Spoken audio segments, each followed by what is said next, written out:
Hi, this is Pamela Erin Beckley from The Haven, a Wolverhampton-based organisation supporting women and children who are vulnerable to domestic abuse and homelessness.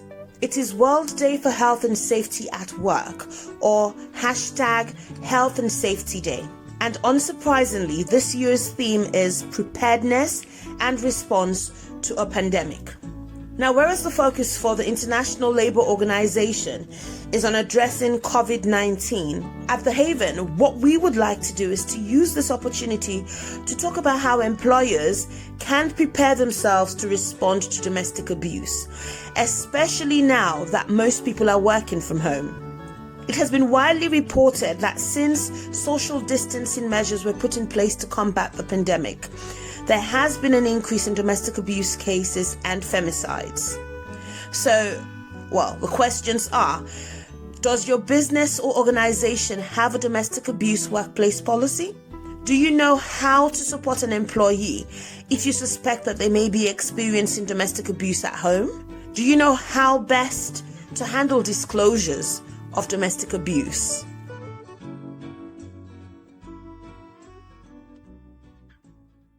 Today I'm talking to Rebecca Matthews about domestic abuse in the workplace, and I'd like to invite her to introduce herself and share a bit about what she does at The Haven. Hi, Rebecca. Good morning, Pam. How are you? I'm all right, thank you. Oh, good. As you said, my name's Rebecca, and I'm the training manager at The Haven, Wolverhampton. I've been at The Haven, Wolverhampton for nearly 5 years now, and I have 30 years of experience of working with families that have experienced domestic abuse and have been delivering training for 10 years. I graduated last year and gained my PGCE, which is my professional graduate certificate in education. I develop and deliver The Haven training to our staff, volunteer students and board members on the subject of violence against women and girls. So VAWG, violence against women and girls, affects 1 in 3 women globally, and it's defined as any acts of violence that result or is likely to result in physical, sexual, mental or economic harm to women. I also train companies and professionals in the subject of violence against women as girls. Good stuff. Thanks, Rebecca. We've all been social distancing and some of us are working from home. It is a really difficult time for employers, and I just wanted to ask, why do you believe that there is a need to target employers at this time? I feel that employers have an important role to play in society's response to domestic abuse. Employees have a duty of care to employees and have a legal responsibility to provide a safe working environment. Isolation is a key tactic of abusers, and it will increase the risk to victims. When I've worked with families previously, women have described on several occasions of a domestic terrorist living in the house, so wanting to know their every move, not giving them space to even breathe and controlling all aspects of their life. I've been looking at some statistics, and according to equalityhumanrights.com, every year in the UK, at least 3 million women experience violence. I think that's one of the more well-known stats around domestic abuse. But then domestic abuse currently costs the UK's businesses and organisations over £1.9 billion a year. And I think that is astronomical. But the ultimate shocker for me was realizing that 75% of women that experience domestic abuse are targeted at work. Yeah. And I guess this could range from maybe like harassing phone calls. What does that actually look like? When we say women are targeted at work, what does that look like? It's like what you said, harassing phone calls, so somebody constantly phoning the woman while they're at work so they can't concentrate. And it could be something that looks really slight, and because that's when we talk about that abuse is it's not just physical. When we talk about coercive control and psychological abuse, which is hidden abuse that nobody can see, so nobody knows what's going on behind closed doors either. So it could be something that the perpetrator contacting work to see if the woman has arrived to work safely. to her colleagues, it could look at that it's badged up as being caring and thoughtful, but to that woman, it could be that what I described earlier, that domestic terrorist, as somebody not letting you breathe and wanting to know about every aspect of your life. Yeah, I think that is one of the reasons why sometimes it's so difficult for people who are on the outside looking in to recognize domestic abuse.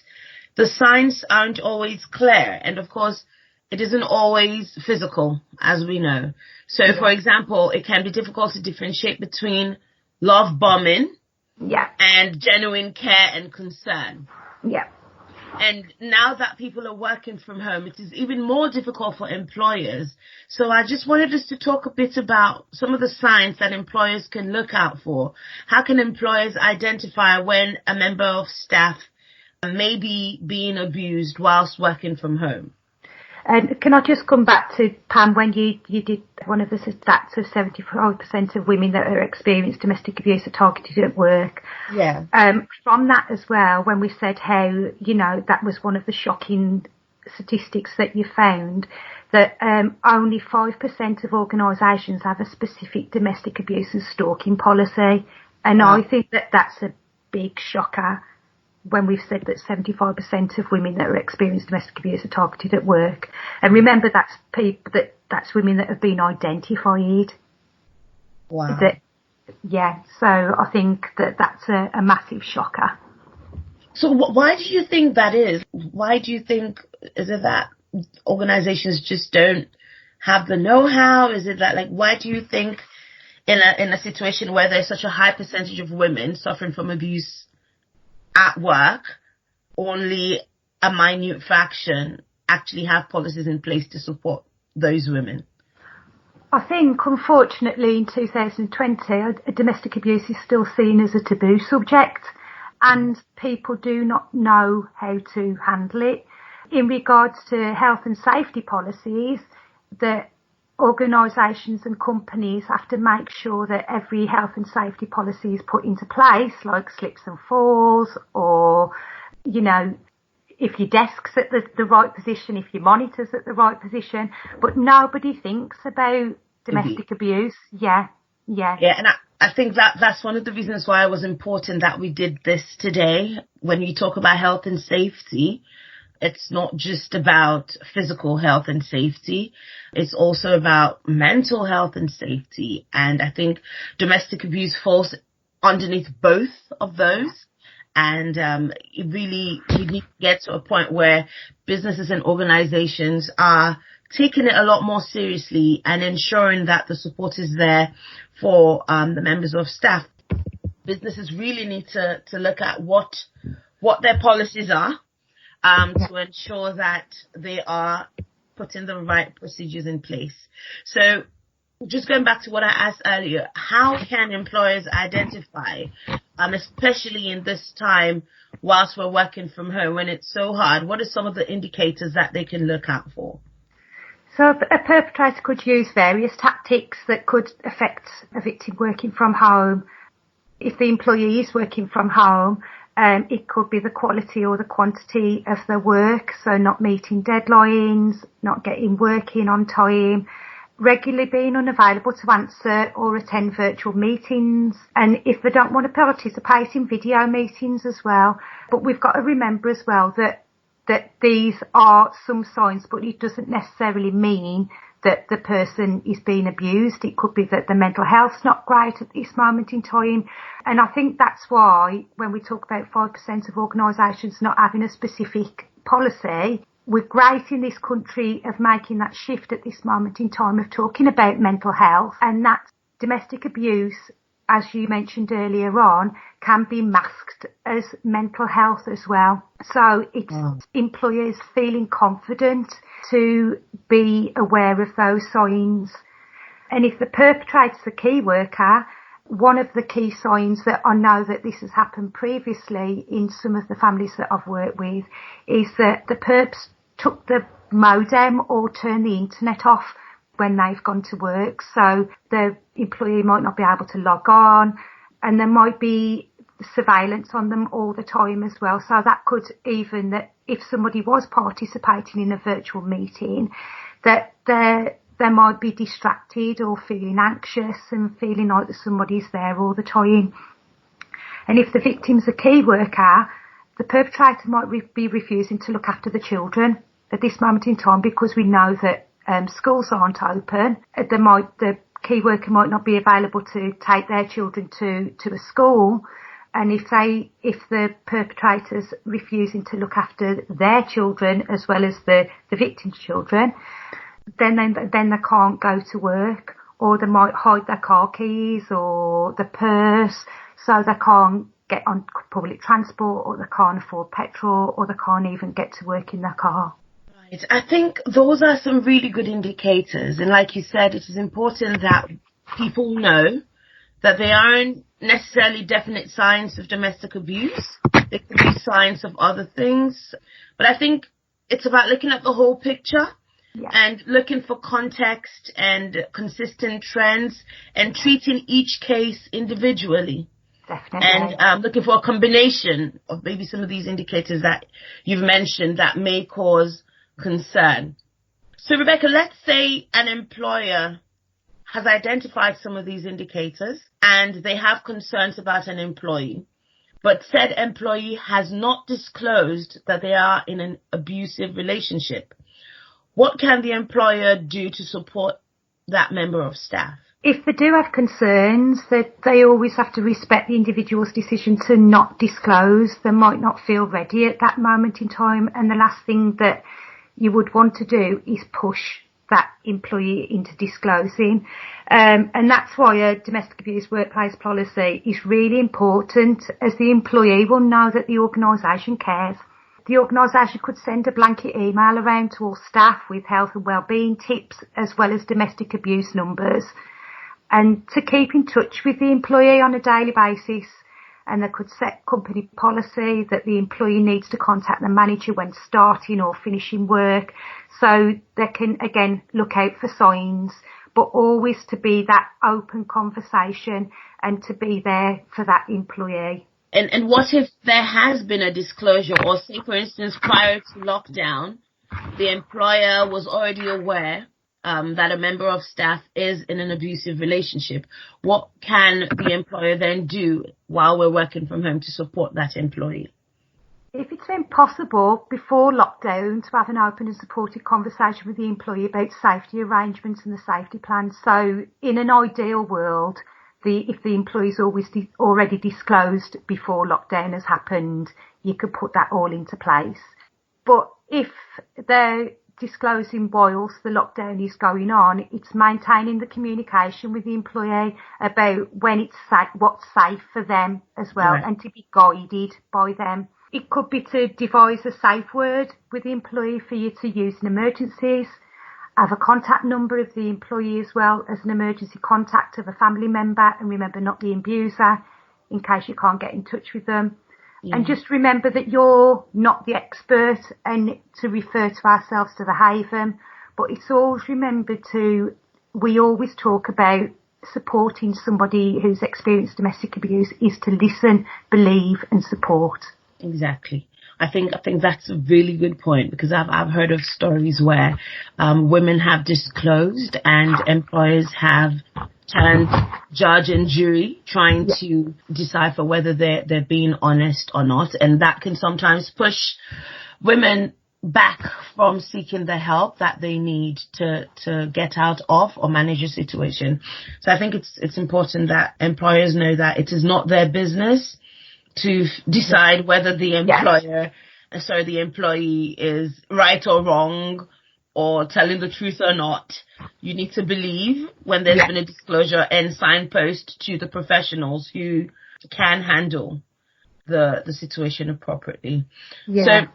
So, sorry, Pam. And just going back to that as well, because what we've got to remember as well, this might be the only time the woman discloses to anybody. True. She might have been in this abusive relationship for 20, 25 years. And if she feels comfortable in that employer to disclose, it's got to be took so seriously and, like I said, listen, believe and respond, So how can employers ensure that staff are aware of the support that is available to them. I think you made a really good point about sending blanket wellbeing emails and ensuring the contact details for a range of support services are included. Is there anything else that you'd advise that employers can do to ensure that staff know that support is available and they're not alone? Yeah, by employees recognising the scope of domestic abuse and stalking and that the organisation are responsible for the wellbeing of the staff. This can be made clear, as I mentioned previously, in a domestic abuse and stalking workplace policy, as well as training all employees in recognising and responding to domestic abuse. And I talk about all employees, not just managers or HR staff, because an employee might not feel comfortable in disclosing abuse to the manager or a HR representative, but they might feel comfortable in confiding in their peers. So I think it's really important for all staff to be trained into recognising signs and how to respond accordingly. I think that's a really good point, Rebecca. So then the onus is not just on the employer. It is about having the policies in place that ensures that everyone within the organisation is aware of domestic abuse and knows what the procedures are if there are any concerns about a colleague.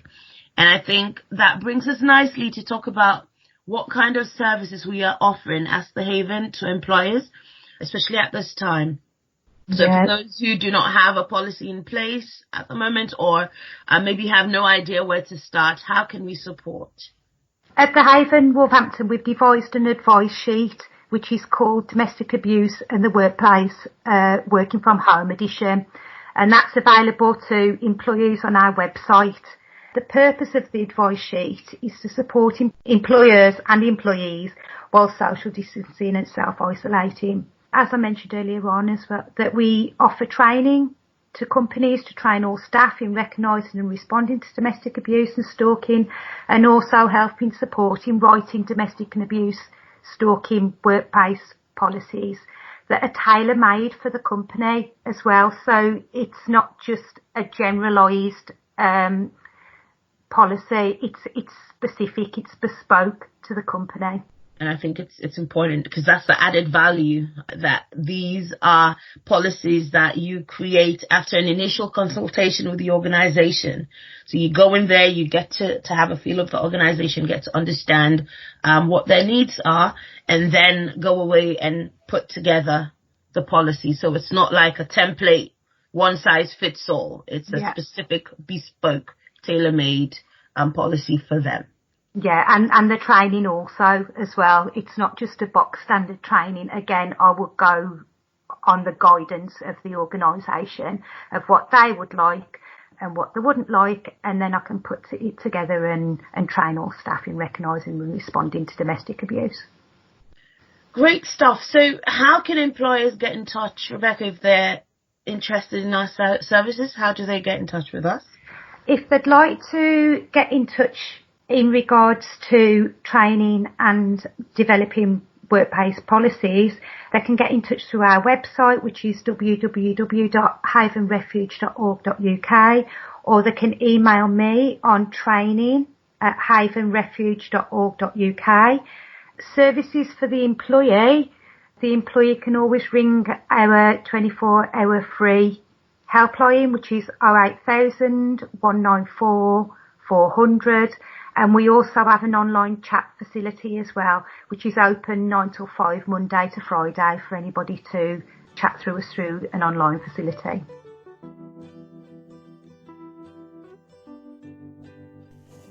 That was Rebecca Matthews talking to me about domestic abuse in the workplace. I hope that the information shared has been useful. If you are an employer and need support with your domestic abuse workplace policy, please do not hesitate to contact the Haven. And if you are an employee concerned that your workplace does not have a domestic abuse policy, there is no harm in speaking to someone in your human resources department and signposting them to our services. Please share with your network, and also feel free to send us your questions if you have any. Again, the email address is training@havenrefuge.org.uk. Until next time, thank you for listening, and please Stay safe.